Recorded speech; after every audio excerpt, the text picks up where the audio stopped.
يا حواري الخلود قد أتاك الشهيد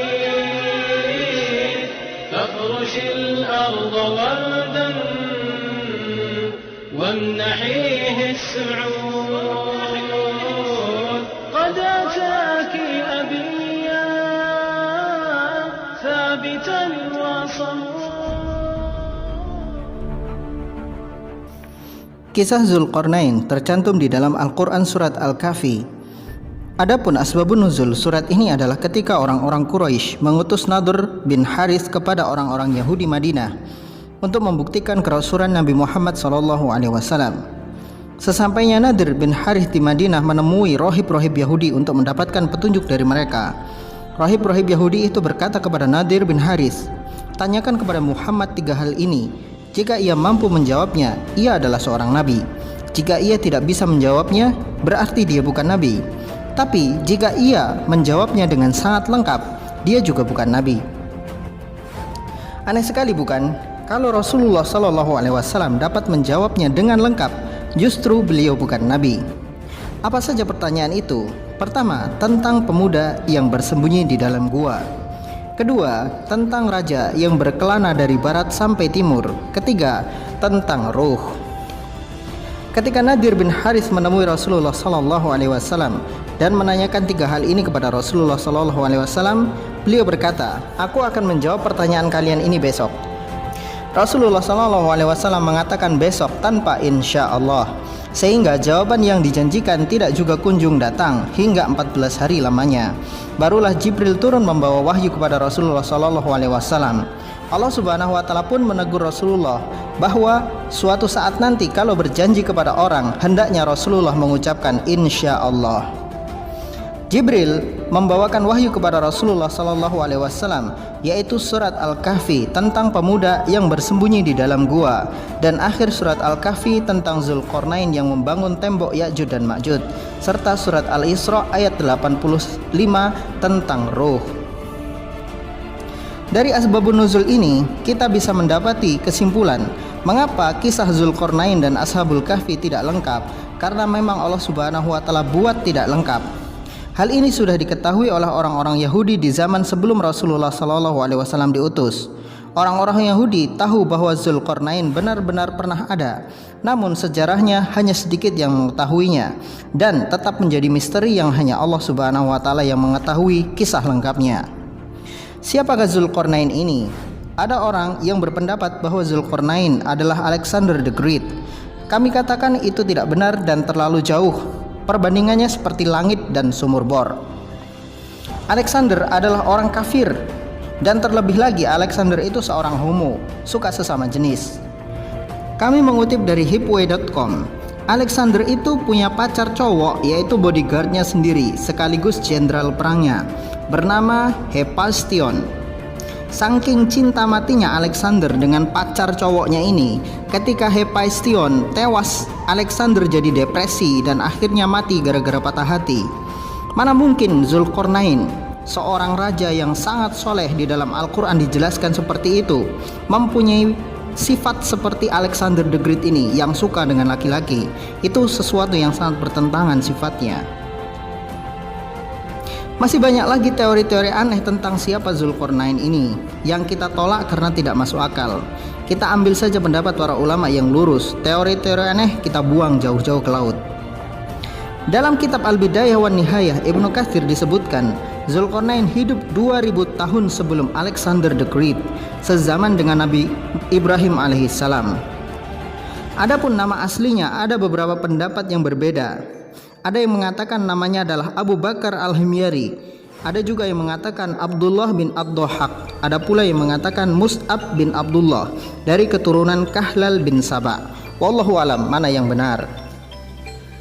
Masih menurut Ibnu Katsir di dalam Al-Bidayah wan Nihayah, Zulqarnain adalah seorang raja yang beriman karena ajakan Nabi Ibrahim alaihissalam dan berumroh serta berhaji di Ka'bah bersama menterinya yaitu Nabi Khidir alaihissalam. Adapun status Zulqarnain, apakah dia seorang nabi atau bukan, para ulama berbeda pendapat. Ada yang mengatakan dia adalah raja, bukan nabi.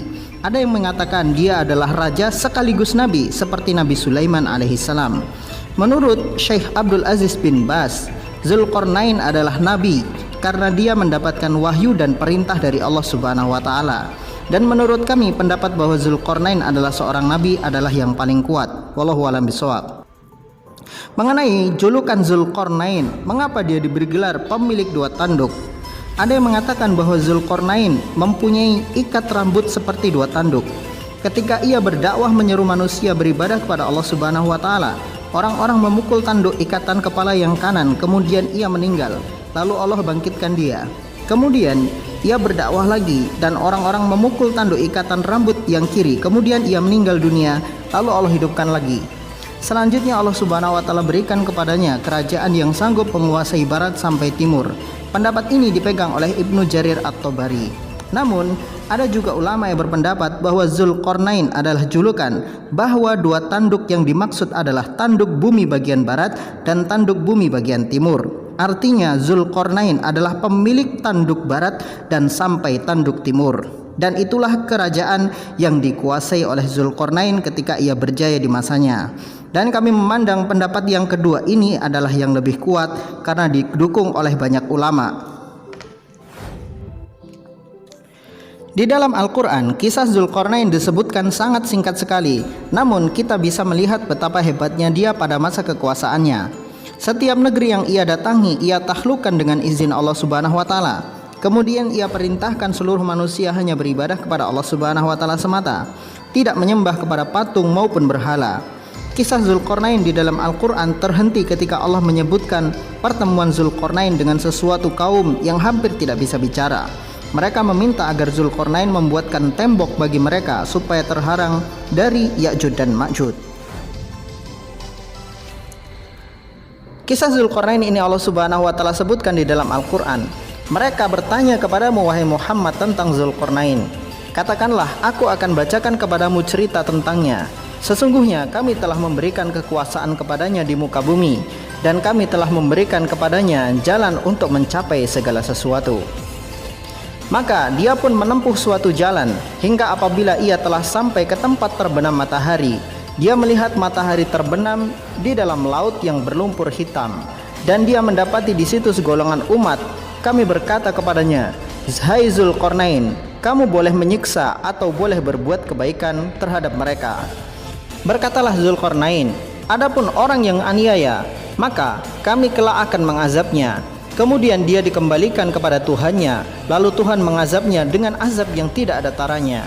Adapun orang-orang yang beriman dan beramal saleh, maka baginya pahala yang terbaik sebagai balasan, dan akan kami titahkan kepadanya perintah yang mudah dari perintah-perintah kami. Kemudian dia menempuh jalan yang lain hingga apabila dia telah sampai ke tempat terbit matahari sebelah timur, dia mendapati matahari itu menyinari segolongan umat yang kami tidak menjadikan bagi mereka sesuatu yang melindungi mereka dari cahaya matahari itu. Demikianlah, dan sesungguhnya ilmu kami meliputi segala apa yang ada padanya. Kemudian dia menempuh suatu jalan lain hingga apabila dia telah sampai di antara dua buah gunung, dia mendapati di hadapan kedua bukit itu suatu kaum yang hampir tidak mengerti pembicaraan. Mereka berkata, "Hai Zulkarnain, sesungguhnya Ya'juj dan Ma'juj itu adalah orang-orang yang membuat kerusakan di muka bumi. Maka dapatkah kami memberikan sesuatu bayaran kepadamu supaya kamu membuat dinding antara kami dan mereka?" Zulkarnain berkata, "Apa yang telah dikuasakan oleh Tuhanku kepadaku terhadapnya adalah lebih baik. Maka tolonglah aku dengan kekuatan agar aku membuatkan dinding antara kamu dan mereka. Berilah aku potongan-potongan besi hingga apabila besi itu telah sama rata dengan kedua puncak gunung itu." Berkatalah Zulkarnain, "Tiuplah api itu hingga apabila besi itu sudah menjadi merah seperti api." Dia pun berkata, "Berilah aku tembaga yang mendidih agar aku tuangkan ke atas besi panas itu." Maka mereka tidak bisa mendakinya dan mereka tidak bisa pula melobanginya. Zulkarnain berkata, "Ini dinding adalah rahmat dari Tuhanku. Maka apabila sudah datang janji Tuhanku, dia akan menjadikannya hancur luluh, dan janji Tuhanku adalah benar." Surat Al-Kahfi ayat 83 sampai 98.